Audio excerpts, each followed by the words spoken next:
All right, so we're back. I'm excited for another episode of Cork'd Up. So, of course, as always, I'm Jessica Kleinschmidt. And I'm Rachel Luba. Cheers. I got a new camera and I'm so excited about it. You're looking nice. I just want everybody to see all of me, but not really. So before we get started and we reveal our wine word, I wanted to I was thinking about an intro for this, and that was only because I don't like the word serious. I don't want to say this is a serious subject, but it is a real subject. And I feel like that's very important. The one thing that I want everybody to know is you and I are very pro women empowerment. And over the last couple weeks, there's been a lot going on in baseball and, of course, the world. And, a lot of times you and I can't just do our jobs.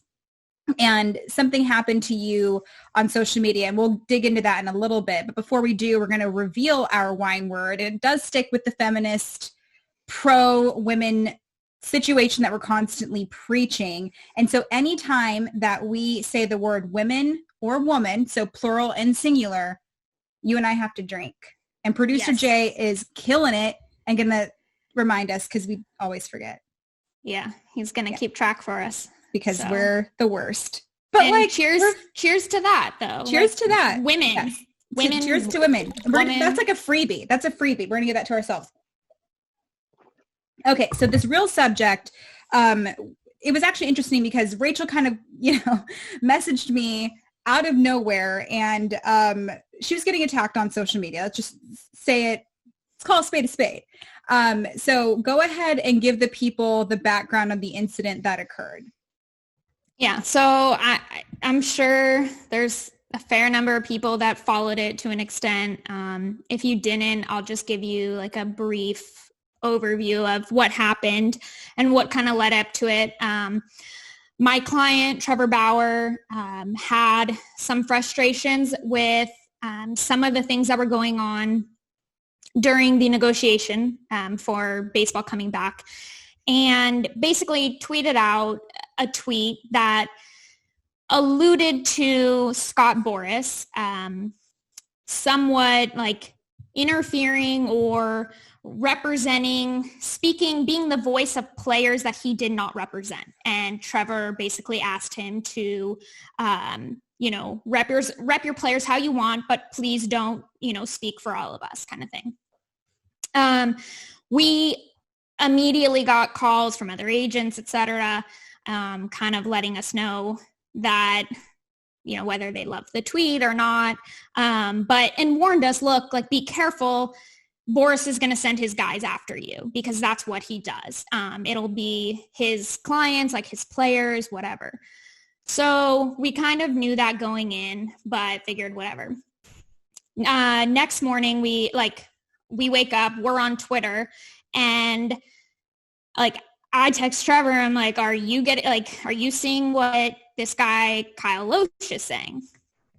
And initially we are just he was getting mad at us because he was don't be calling out, agents on Twitter and blah, blah. It was odd, but he was getting very defensive. And so there was not much we could really do to explain, I guess, what Trevor was saying, because it was private. And so whether Trevor should have tweeted it or not, I don't know, but we couldn't elaborate, and that was the reality of it.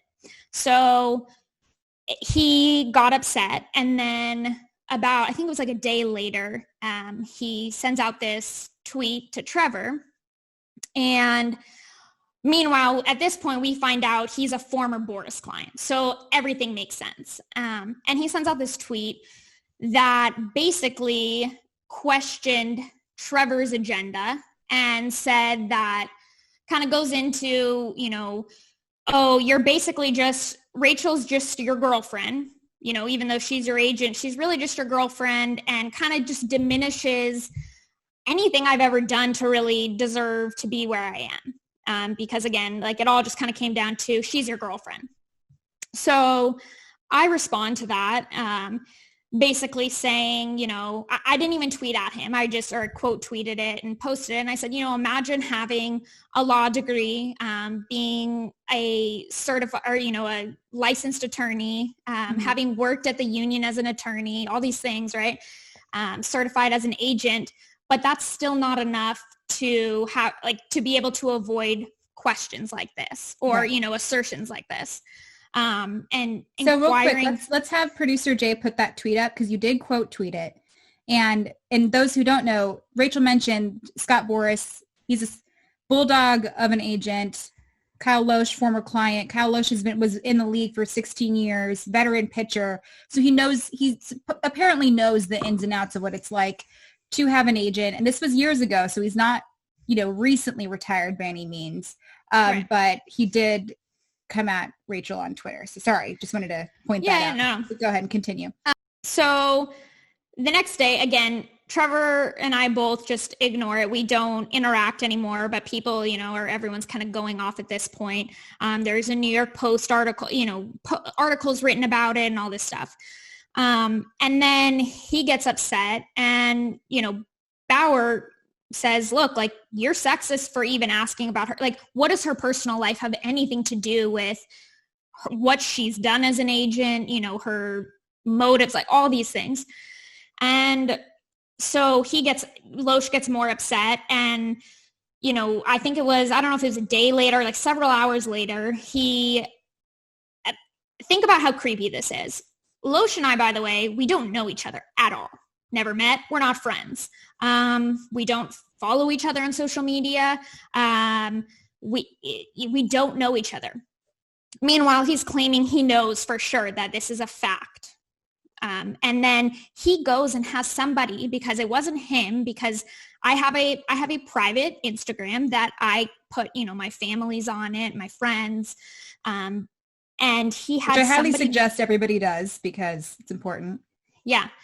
Well, he has someone go and stalk and go through and scroll back to I don't know, years ago, to find pictures of Trevor and I together. And then goes and tweets and says, basically puts up another tweet with a collage of all these pictures. And by the way, fails to post any of my pictures with other guys. And I grew up with 3 brothers. I have a bunch of guy friends. I'm always with dudes. They're I pose closely with them. I mean, if you want to start judging on how I pose with guys, fine. But he only picks out the ones, right, of Trevor and I. Trevor and I have known each other for 10 years. We became best friends in college, where we met.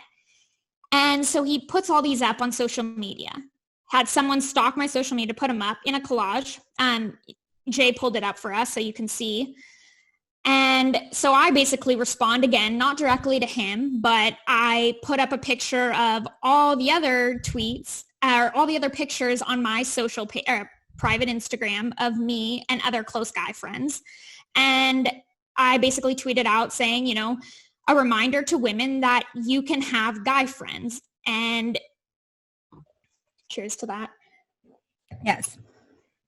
You can have guy friends. And if people want to start going through and whatever, saying that your close proximity to other guys must insinuate that you guys are dating or whatever, I for one think it's bullshit. But he puts up that tweet. Then you have guys like Cody Ross who responds. And again, remember, these are all former players. Former players, yes. A different generation of players. Thank God.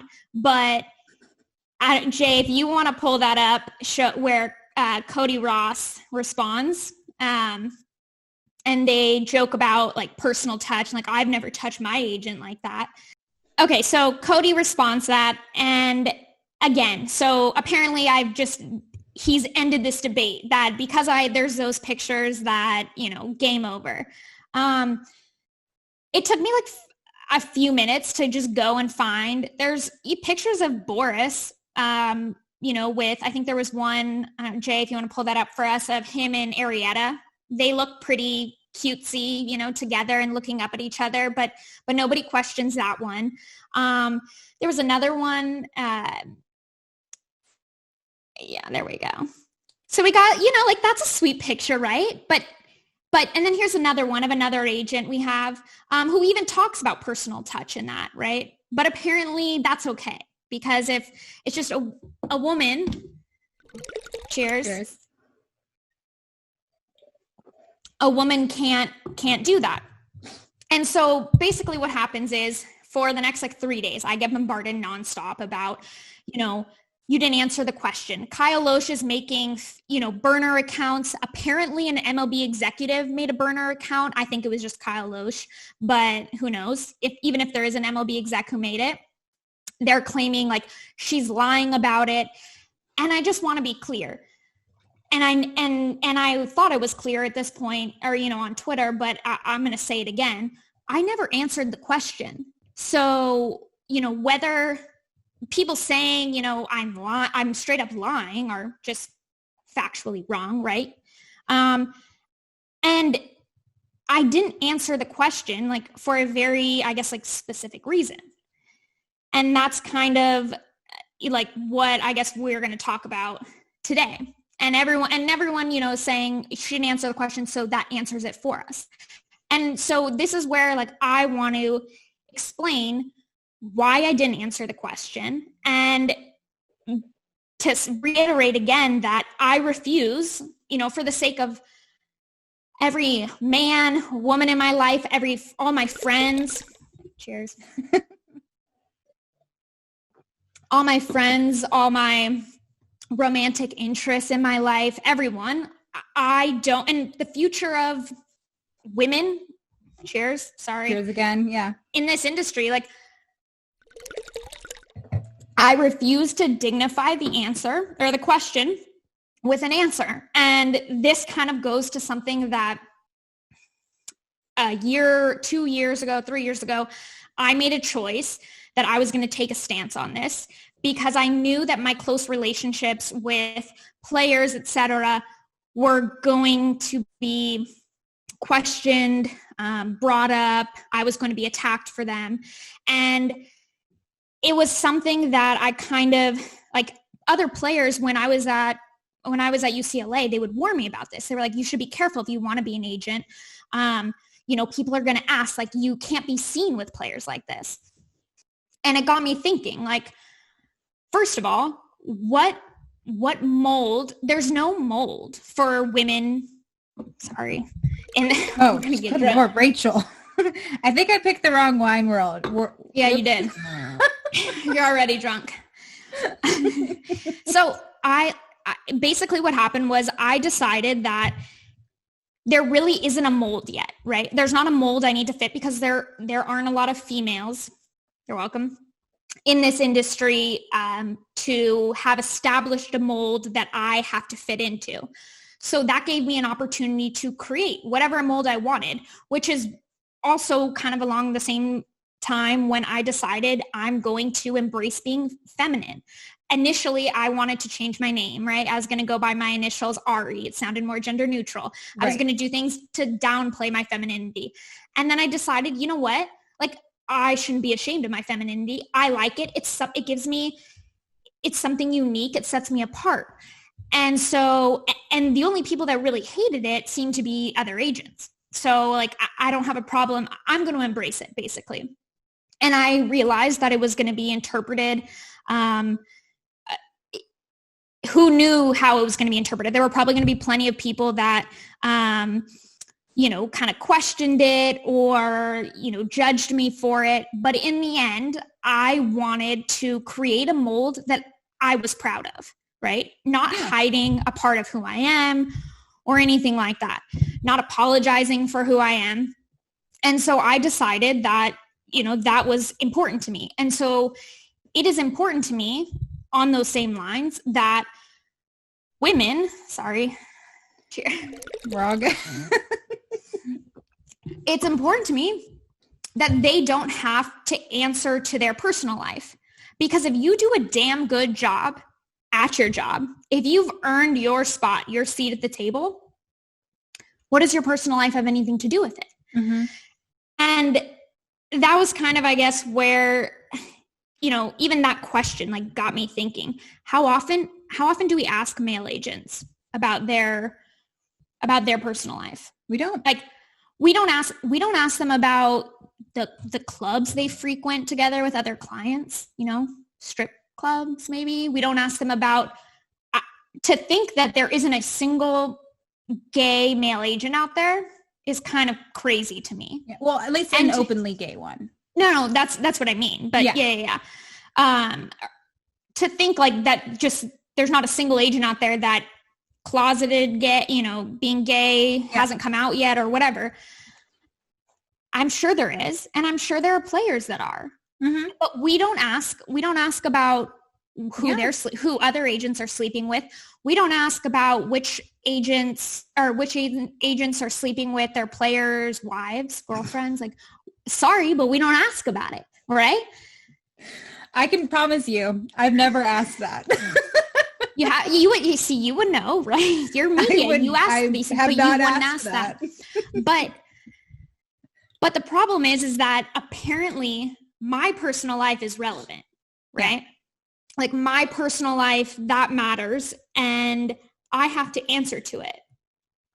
And that's something that I just decided that if I answer it, then every other, you know, woman, we're going to get hammered. Yep. Mm-hmm. I already knocked over my mic. It wasn't sturdy to begin with. It never is. Yeah, blame it on the lack. Yeah. I like how we're like, this is such a serious subject. I know. Just getting wasted. So I guess what I'm saying is I don't want to answer it so that other, you know, females feel like they have to answer it too. And so I decided to take a stance, and I received a shit ton of backlash for it. But I guess my whole point is that everything, first of all, in the short time that I've been an agent, the work I've done, I think, speaks for itself. Right. Nobody, like, how many agents out there only have one client? Like, there are plenty. There are plenty that, you know, don't have a law degree. There are plenty that, by the way, I have more experience in salary arbitration hearings and preparing cases than any other agent, excluding the 4 expert agent advisors, but they're like semi-agents, not really. Yeah. With the exclusion of them, I have more experience in hearings than any other agent. Want to know I've been in 24. I've helped prepare 24 hearings. The next closest would be Scott Boris. Scott Boris has about 14 that he's done. If I could drop my mic, I would, but you already did that for us. So yeah. God damn it. Mic drop. But that's my point. So like, my work speaks for itself. And the fact that somehow now my personal life is relevant and should diminish everything I've done, frankly, like, I'm not okay with. Yeah. Here's the thing. Being a woman, cheers, it's not that simple. Our word can't just speak for itself. Because no matter what, we have to defend it. And that sucks because, like, obviously your resume is phenomenal. It's so luscious, and it's full of so many things, like law school and your certifications and everything like that. That's a lot of things that it's almost like you have to arrive and saying like, oh, here's why I'm here. Like, when I arrive with a credential, that's a good thing because I literally have to post that and say, this is why I'm here because I've proven myself. And sometimes that's not even enough, you know? So just saying like, yes, your work does speak for itself, but we still have to defend it. And that sucks. Always. And that was one of the things that, I mean, first of all, you're right. Like, up until I always knew going to this as a female that you always have to prove you belong there. And initially it was, I need to prove that I know what I'm talking about. I need to prove that when I walk into a room, I'm immediately off the bat, they assume I am a girlfriend, I am a wife, or I'm a secretary. Okay. Those 3 things. That is the given. When a male walks into a room, they assume they are an agent, they are, you know, team exec, whatever. I have to prove otherwise. I have to prove that I have baseball knowledge. And that's what I kind of struggled in the first several years trying to, as I'm getting into this career of proving myself. And I thought that for a little bit, and I guess the last few months, I was like, you know what? Like, people don't question whether I know what I'm talking about. Like, I have proven that I know what I'm talking about. But what I didn't realize was that now I have to prove that maybe I do know what I'm talking about. They'll give me that. But now I have to prove that I got here legitimately. And then this is the part that just pisses me off because, again, all my credentials, everything I've done just goes out the door. Like, nobody sees the 10 years of literal work, like working my ass off to get to where I am. And just to put this into context, I decided about 10 years ago, this is what I wanted to do. I'm 27 years old. I met Trevor Bauer 10 years ago. If it were that easy, if I could just, date a guy and I'd be there. Why did it take 10 years? But nobody wants to talk about. Nobody wants to talk about the 10 years of work. Nobody wants to talk about that when I decided 10 years ago, this is what I want to do, that I've been working my ass off every single day, doing everything, putting myself into a position, applying to law schools strictly to be an agent. I wrote every personal statement about how I want to be a female agent. I want to do this. Like, this is what I did. In law school, while every other classmate of mine is getting these ridiculous cush summer associate jobs, I'm sitting there having professors, first of all, tell me that I'm an idiot. What am I doing? Like, I'm making them look bad as just a student of their law school who's not taking a summer associate position that I was offered. And I'm sitting there working for free, like for other agencies or interns, while everyone else is making a ton of money, and I'm working my ass off for free, right, to get to where I am, to put myself in this position. I passed the bar and I'm a licensed attorney. I'm unemployed and I'm begging. I'm literally driving. Like, I was out in the Midwest watching some games and drove to Pennsylvania to ask a lawyer that I knew he's an expert agent advisor, to beg him for a job. I'm a lawyer and I'm begging and I was like, listen, I will work for free for you. I will do whatever. And guess what? Like, I put myself in a shit ton of student debt to go through that, to get myself there. Yeah. Like, all of these things, but I get no credit for it. And that was kind of like, we don't talk about, what about the men that just, do you want to know what you have to do to be qualified to be an agent? You just have to graduate high school. Do you know how many agents out there have just graduated high school? Plenty. Really? Like, plenty. Yes. Most don't have, I would say most don't have a law degree, but I have a law degree. Like, I had to go do that. Want to know why I went to law school? Because somebody told me, you're a female. If you want anyone to take you seriously, you better get a law degree. And it wasn't, again, that it was required. It was just that nobody will take you seriously. And so it's fine. Like, I'm used to having to go, and I'm sure you understand this too, that you're used to having to go above and beyond in order to prove, in order to be taken seriously, you have to be just that much better. Yes. So that was kind of, I guess, why this whole thing frustrated me, was because suddenly it all just came down to your personal life. Yeah. And whether I am or I'm not, dating someone, when I'm more qualified than everybody, a majority of the agents. And I've only been an agent for less than a year. Yeah. I'm almost done with it. Then we can just... No, it's okay. I feel like this is a very important subject. I'm glad you're losing breath, because it means you're passionate about it. That's a good thing. It's genuinely a good thing. I get heated. I would have stood up to you and cheers to you, but I'm not really wearing pants, and I don't want people to get the wrong impression. So I love it. I wish you would have, but whatever. We're not that kind of podcast. Yeah. At least not yet. Poor Jay. All right. So in the last, few, I guess, few weeks, and especially like right after this whole thing happened, obviously I like felt the roller coaster of emotions of everything, you know, like upset, just like laughing at it, like this is so ridiculous, and then, you know, just every range of emotion. And I also started to just question, like, did I take the right path to get here? Right?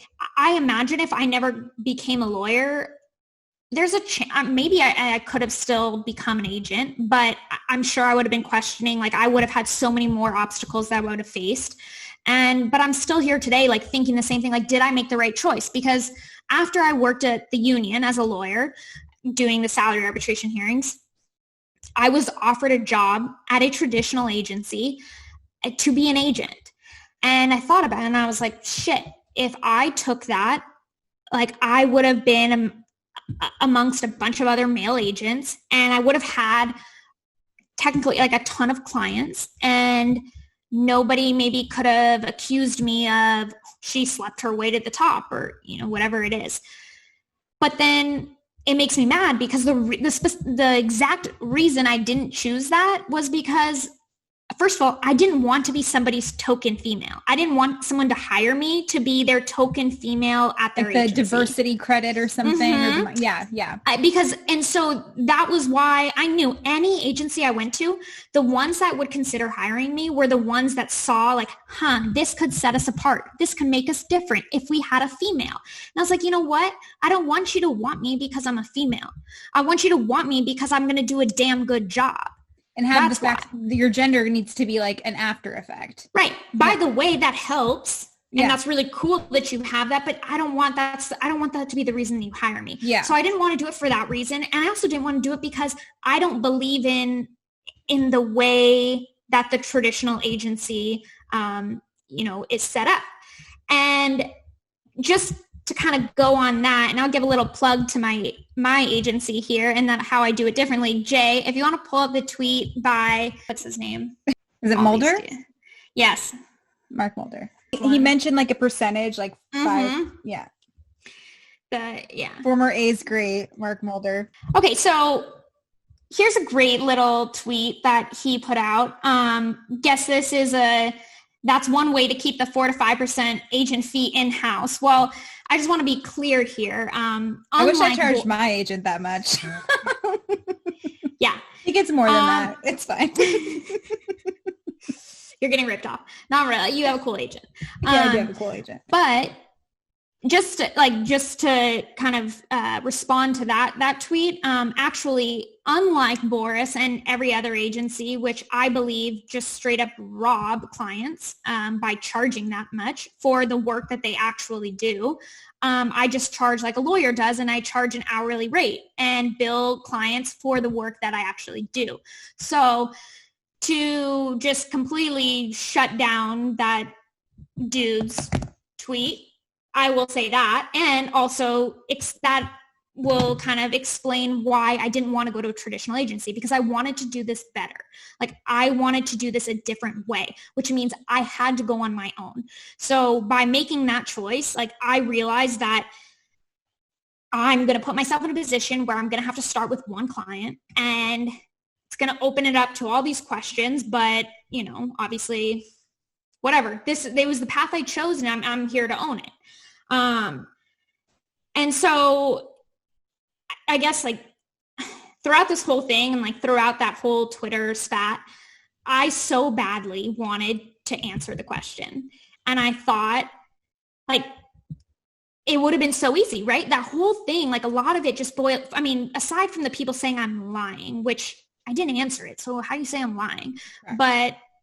And just to say it's a fact, like the only fact that you could ever show would be someone who's married because it's a legally binding document. Other than that, I don't know how you're going to prove a fact by like as a matter of fact that somebody's dating, right? If they tell you otherwise. But if that's the case, I could make up a lot of stuff. Exactly. I'm dating a lot of people. More power to you. But I guess, so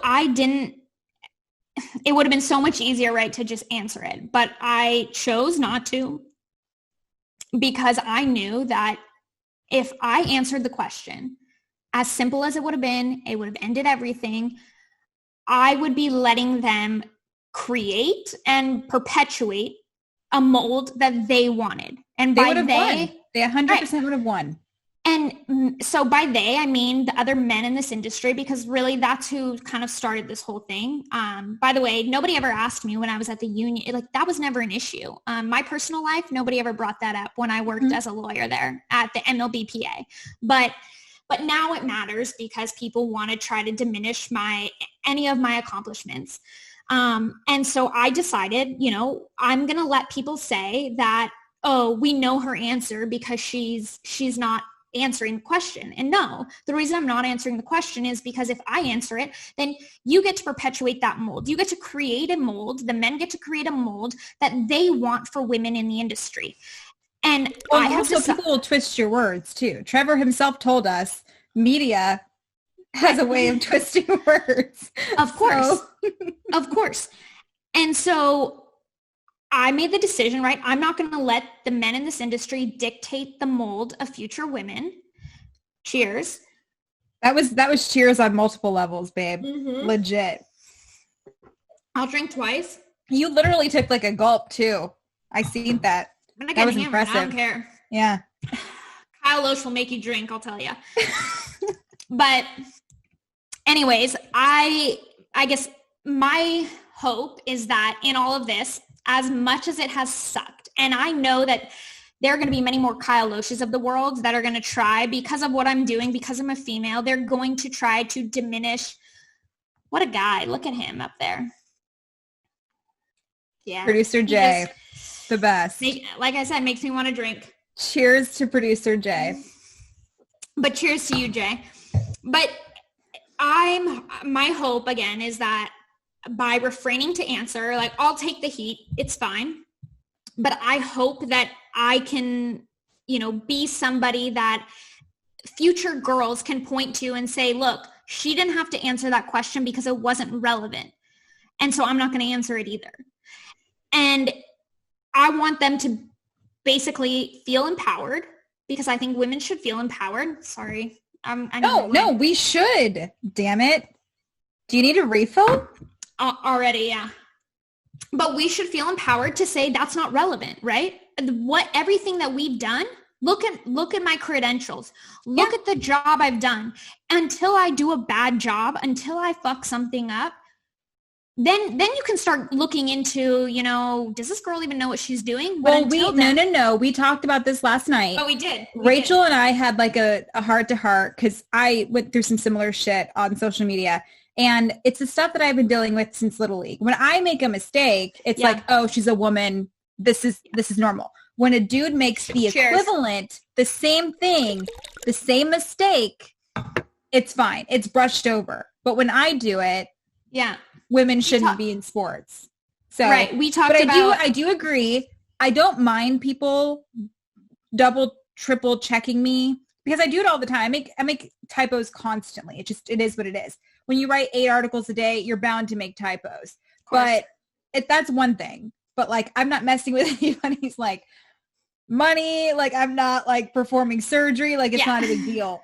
But I get where you're coming from. And that's also what sucks is like, I'm constantly worried that I'm going to fuck something up. Constantly. Yeah.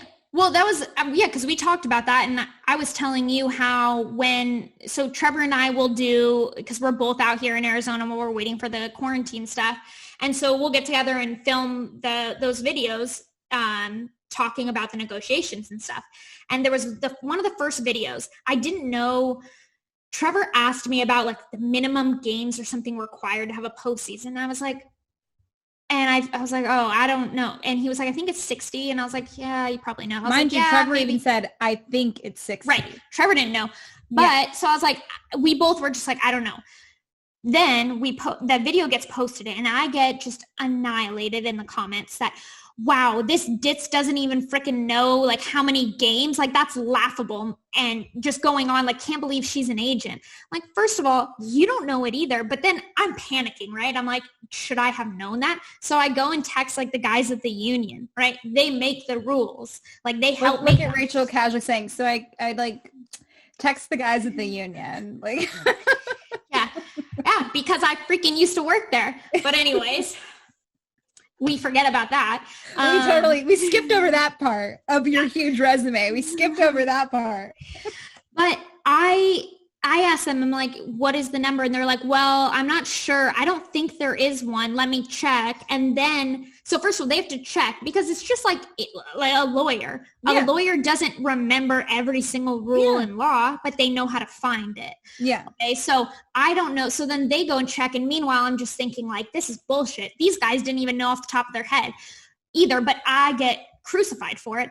Did anybody in the comments say, oh, wow, Trevor didn't even know? No. But he's also just a baseball player. He doesn't need to know. I'm the agent. I should know. So then turns out nobody can find the answer, and everyone's like, well, I don't really think there are. And then we find out that no, it's actually just a negotiated number or kind of, I guess, threshold that is in TV deals with the teams. That, by the way, nobody other than the teams and the TV companies have seen those contracts.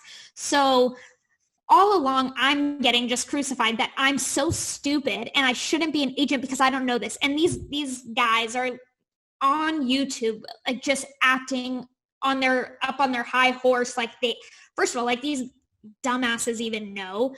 Like, but no, I know. But well, I YouTube comments I are don't the know. fucking worst. Yeah.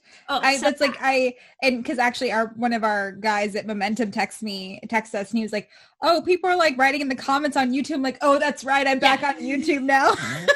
Oh, girl, I haven't been on YouTube since I was with Cut 4. And so I'm like, all right, here we go. It's brutal.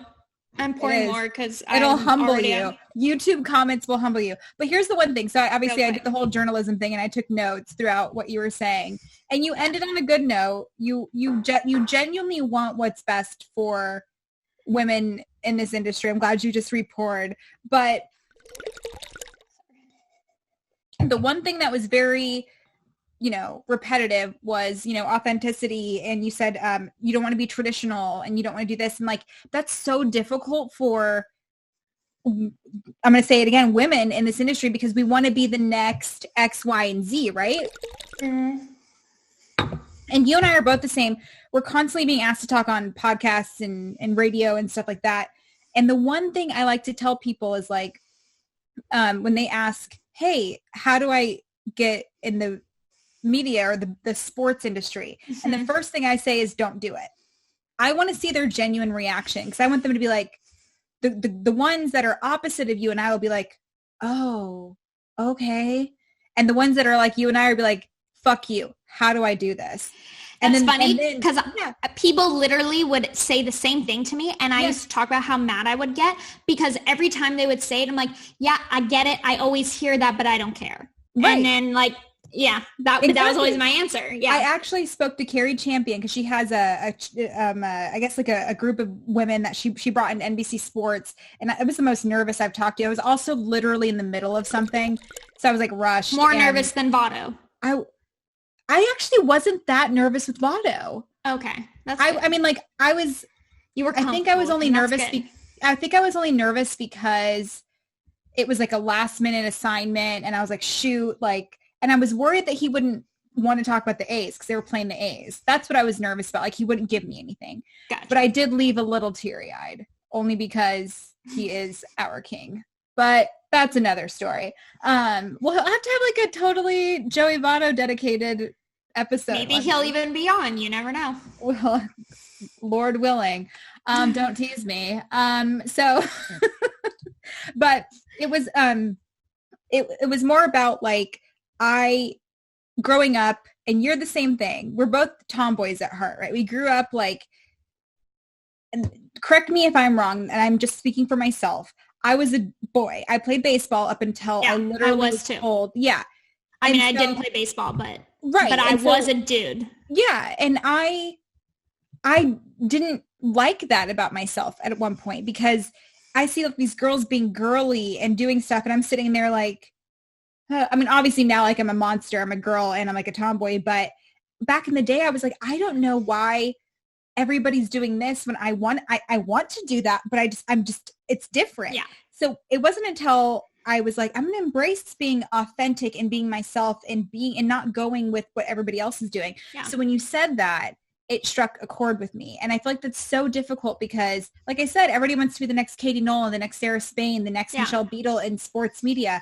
And they're killing it. They're doing an amazing job being themselves. But like, why not be the first Rachel Luba, the first Jess Kleinschmidt? And it's so difficult because people are almost scared of the power that they possess by being themselves. Right. But you said that's what's you important. And did it anyway. I love it.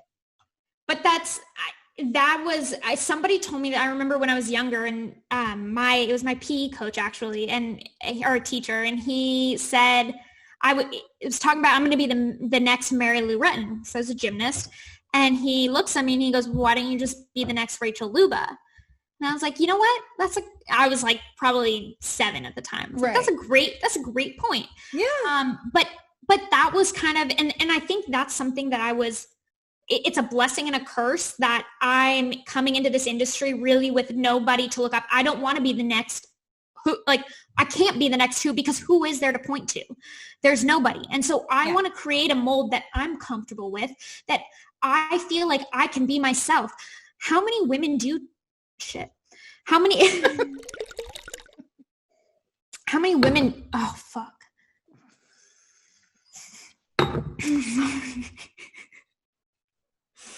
Okay. You're literally part of the problem, Rach. Yeah, I know.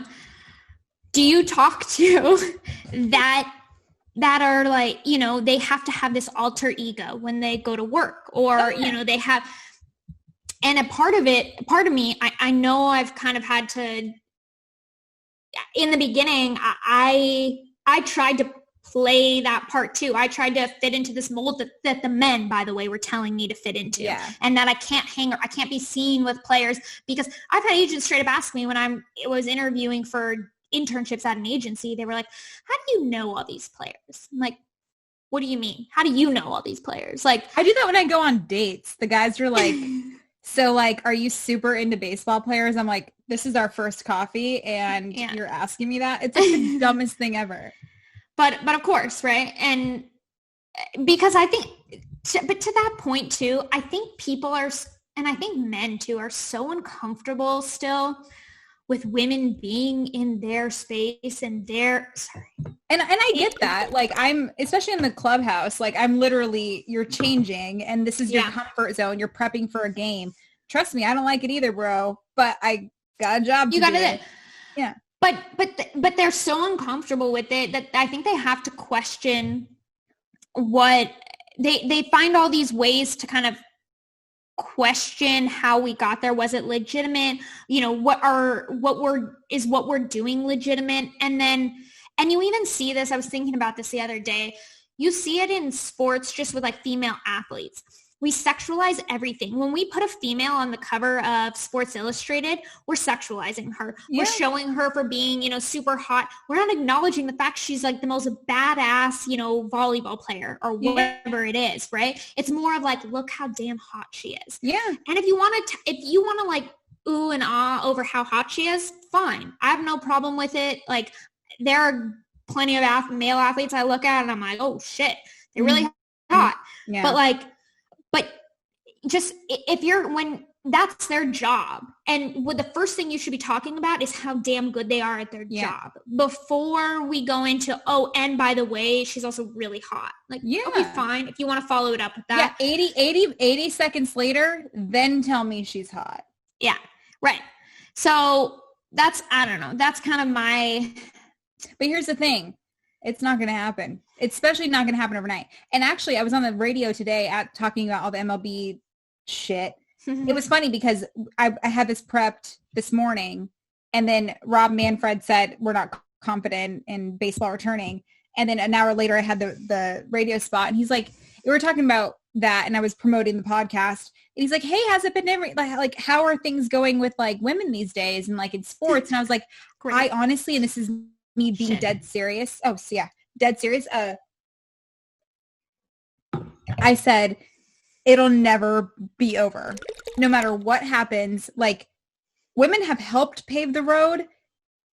Why am I not remembering You were on a rant there for a bit, so it's my turn.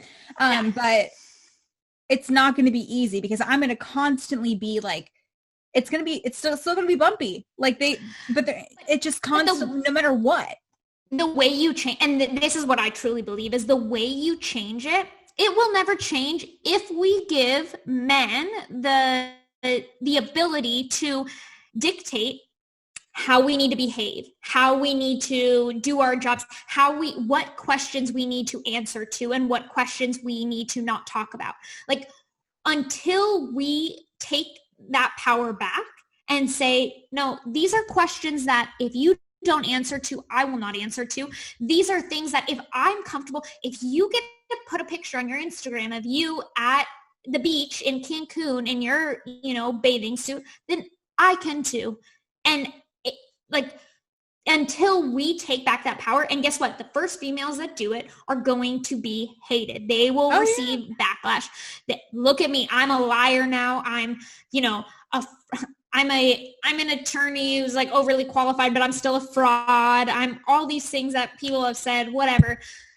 And I don't get to have the credit for any of it. But I mean, as I was saying before, my hope is that at least like I'll take the beating, but I'm hoping that future girls that want to be in the industry someday, they can look at it and be like, I don't want them to be the next Rachel Luba, but I want them to be able to say, look, if you're asking me to fit into this mold, well, here's a great mold that I'm proud of, and she didn't have to answer to it. She was allowed to do this, so I can do it too. And then I think eventually it will change. But the only way it doesn't change is if we just keep letting them dictate how, how we need to behave. Agree. I agree. And you know why nobody can be the next Rachel Luba? Because you, my dear, are irreplaceable. That's why I love you. That's why you're my co-host. Is there anything else you would like to touch on? I feel like you have inspired me because you know everything that I'm going through. And yes. I feel like I'm glad because I feel like I'm constantly plateauing. And I like how you're my Sammy Sosa to my Mark McGuire, where you're like pushing me to be better. And I feel like that's good because helping each other with more drugs. Exactly. We love our drugs. We do love our drugs. Shout out to Alec Palmer for that amazing plug. Yeah. Killed it. Well, thank you guys so much for joining us on another episode of Cork'd Up. We had so much fun. And Rachel, you're phenomenal. And I'm so glad that you were honest and went for it and did what you need to do, because I feel like more girls, women, everything need to hear that. And you're amazing. Cheers to that. Thank you. I appreciate it. There was a good week that I was questioning all of that. So thanks. Love you. Bye.